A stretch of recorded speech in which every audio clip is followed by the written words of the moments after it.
berapa tahun peserta yang akan mengikuti program repatriasi migran itu akan kena blacklist.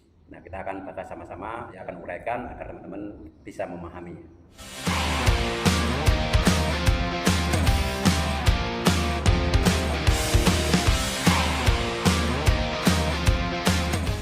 Assalamualaikum warahmatullahi wabarakatuh. Selamat petang, selamat sore, salam sejahtera buat teman-teman semuanya. Kali ini saya akan membahas mengenai blacklist yang akan diterima peserta yang akan mengikuti program repatriasi migrannya, agar nantinya teman-teman sebelum mengikuti program ini teman-teman tahu konsekuensi yang akan teman-teman terima.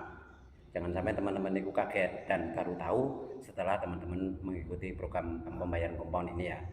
Kita akan bahas secara detail agar teman-teman bisa memahami, bisa menambah wawasan buat teman-teman yang akan mengikuti program yang akan berakhir pada akhir tahun ini. Namun sebelum saya lanjutkan, bagi teman-teman yang baru singgah dan bertemu di channel ini, silakan dibantu subscribe dan jangan lupa untuk selalu mengaktifkan tanda loncengnya ya, agar teman-teman selalu mendapatkan informasi serta perkembangan seputar pembayaran compound, seputar kita warga negara Indonesia yang ada di Malaysia. Sejauh ini saya secara langsung ya belum pernah membahas mengenai blacklist ini, karena banyak di antara channel-channel di YouTube yang banyak membahas mengenai blacklist untuk orang yang mengikuti program pengampunan ya. Oleh karena itu sebelum ini saya belum pernah membahas mengenai hal ini. Akan tapi sekarang saya akan mencoba untuk memberikan wawasan mengenai berapa lama orang akan terkena blacklist jika mengikuti program pengampunan. Sebelum ini banyak ya di antara teman-teman yang menanyakan mengenai blacklist ini, dan banyak pula yang meragukan, banyak yang mengira mereka tidak terkena blacklist. Anggapan seperti ini karena di dalam job yang mereka terima setelah pembayaran compound itu tidak ada job tulisannya BLI, RAI, NDL dan lain sebagainya. Tanda-tanda job-job seperti itu tidak ada di dalam job yang mereka terima setelah pembayaran compound. Dan nanti teman-teman yang dalam membayar compound itu teman-teman lihat ya, itu akan ada job yang teman-teman terima setelah membayar compound itu pasti menerima job ya, selain daripada kertas memo cepot atau com, special pass, receipt dan lain sebagainya.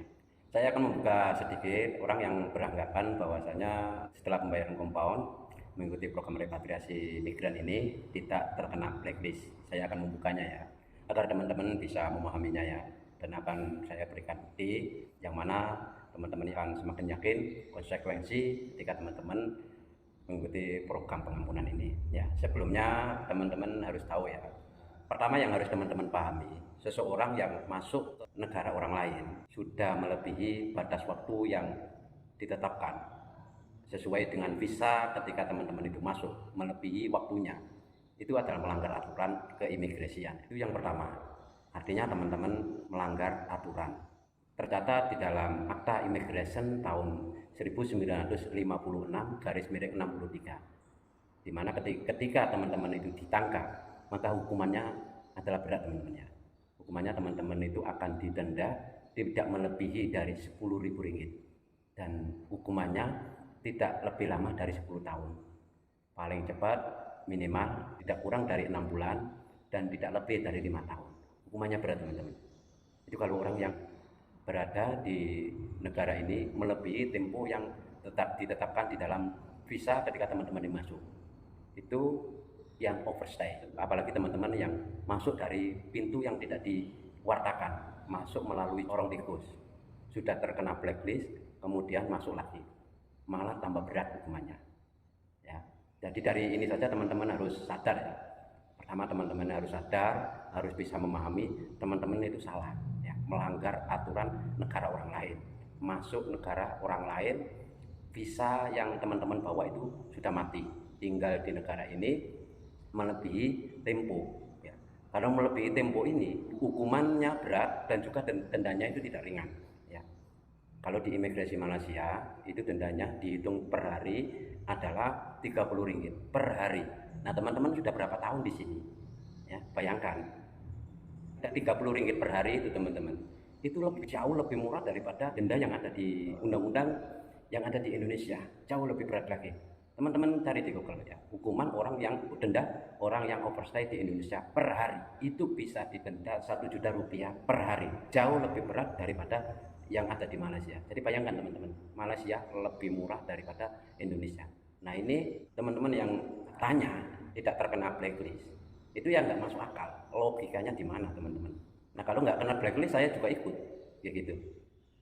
Nah, ada dasar karena di dalam job yang teman-teman terima itu tidak ada job inisialnya BRI, RAI, NTL dan lain sebagainya. Itu bukan berarti nggak kena blacklist.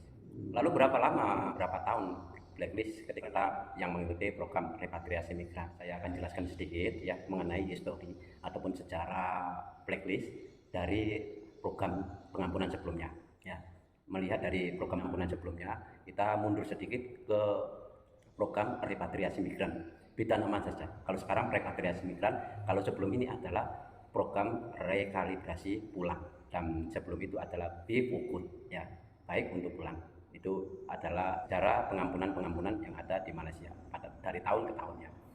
Kita mundur sedikit di rekalibrasi pulang kemarin, itu memang jelas ya. Teman-teman bisa lihat job yang ada di rekalibrasi pulang adalah RAI dalam waktu yang tidak ditentukan. Ya, immigration yang berat menentukan itu. Ya, tidak jelas berapa tahun sampai kapan. Ya, itu immigration yang menetapkan. Itu kalau RAI. Nah, di dalam program pengampunan kali ini, repatriasi migran ini, tidak ada job inisial yang nanti akan teman-teman terima setelah membayar compound. Ya, teman-teman bisa lihat dari contoh-contoh berikut ini ya.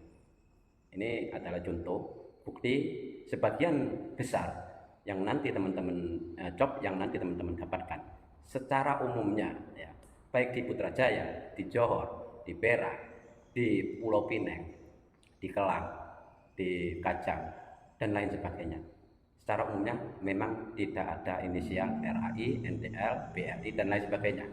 Ya, tidak ada. Tapi itu bukan berarti tidak terkena blacklist. Ya, saya akan membuktikan bukti yang bisa teman-teman jadikan acuannya. Ya, dua bukti ini adalah peserta yang mengikuti program repatriasi migran di awal-awal tahun, tanggal 3 bulan 4. Teman-teman bisa lihat ya, job yang didapatkan tertulis jelas RAI ya, RAI. Kemudian bukti yang kedua yang didapatkan oleh peserta repatriasi migran yang mengikuti program pembayaran kupon di Putrajaya pada tanggal 18 April 2024 ya, repatriasi migran. Ini juga job yang didapatkan adalah RAI. Teman-teman bisa lihat ya. Dari kedua bukti ini saya bisa menyimpulkan untuk program repatriasi migran, blacklist yang akan teman-teman terima konsekuensinya adalah RAI. Bisa dikatakan dalam waktu yang tidak ditentukan, orang bilang seumur hidup. Jadi sekali lagi bagi teman-teman yang sebelum mengikuti program ini, teman-teman berpikir terlebih dahulu ya. Jika akan mengikuti program repatriasi migran ini, konsekuensinya teman-teman akan terkena blacklist seumur hidup. Tidak bisa tidak. Ya. Bohong kalau orang itu mengatakan tidak terkena blacklist karena tidak ada jobnya. Ya. Jadi dari job itu teman-teman bisa lihat ya beberapa kode resit pembayaran, kode spesial pas, dan job ketika nanti teman-teman itu keluar ada tulisannya sebagian ya, ada tulisannya job di dalam job keluar. Ya. Sebagian beberapa tanda lain di situ ada kode-kode yang mana hanya immigration yang tahu. Karena itu kode ya, tulisan kode itu tercatat di dalam sistem. Dan sistem ini teman-teman tidak tahu, saya juga tidak tahu, hanya immigration yang nanti akan tahu setelah dicek di dalam sistem, maka teman-teman akan terdeteksi. Nah teman-teman lihat ya, ketika teman-teman membayar dalam proses pembayaran compound, sidik jari, 10 sidik jari, teman-teman itu diambil. Wajah teman-teman itu sudah diambil. Jadi dari mana teman-teman itu bisa lolos? Ya, teman-teman tidak bisa mengelak dan teman-teman harus menerima konsekuensi ketika nanti teman-teman itu mengikuti program repatriasi migran ini. Jangan sampai teman-teman itu tidak tahu. Jangan sampai teman-teman itu tahu setelah mengikuti program ini. Itu sudah terlambat. Jadi sebelum mengikuti program repatriasi migran ini, berpikir dahulu sebelum teman-teman itu mengikuti program ini. Memang pembayarannya sangat murah, hanya Rp500 dan itu jauh lebih mudah ya. Daripada teman-teman ketika nanti teman-teman itu ditangkap, sudah pasti ya teman-teman itu akan dihadapkan ke mahkamah mengikut undang-undang yang berlaku di negara ini. Teman-teman akan dihukum tidak melebihi tidak kurang dari 6 bulan dan tidak melebihi dari 5 tahun. Dendanya tidak melebihi dari uang 10.000 atau kedua-duanya, tergantung dari kasus teman-teman sendiri. Ketika teman-teman lama di sini itu hanya overstay saja atau ada kasus lain, seperti itu undang-undang di sini. Jika kasusnya berat, maka teman-teman sekaligus akan dikenakan hukuman sebatang, hukuman cambuk rotan. Kalau memang teman-teman itu tidak kembali di arah ini lagi, ya itu tidak jadi sebuah masalah besar bagi teman-teman yang tidak berniat kembali lagi. Ya nggak apa-apa, ikuti saja. Lebih enak, lebih murah, lebih mudah, lebih cepat juga. Nah, mengikuti program ini lewat jalur resmi, bisa naik kapal terbang bagi yang rumahnya jauh atau yang di Batam bila bisa langsung naik ferry seperti itu. Nah, saya kira bisa memahami akan hal ini ya. Semoga hal ini memberikan sebuah wawasan baru buat teman-teman yang akan mengikuti program repatriasi migran ini, ya, terutama yang sebelumnya itu mempunyai kasus lari majikan, kasus blacklist sebelumnya yang sudah teman-teman dapatkan, kasus copar dan lain sebagainya. Program repatriasi migran ini adalah kesempatan buat teman-teman yang lebih-lebih mempunyai kasus tadi, karena setelah tahun baru, setelah program ini berakhir, maka yang mempunyai kasus tersebut tidak akan lepas dan tidak akan bisa pulang lagi, kecuali untuk kasus yang overstay. Untuk kasus yang ringan-ringan saja bisa mengikuti program pembayaran compound secara penuh, yaitu 3.100. Untuk yang overstay lebih dari 1 tahun ya. Ya itu saja yang dapat saya sharing hari ini. Semoga bisa menambah wawasan. Benar lagi ya, program ini akan ditutup 2 bulan lagi, tidak lama. Untuk teman-teman yang pemula, silakan teman-teman belajar, buka dari beranda playlist DKI Indonesia.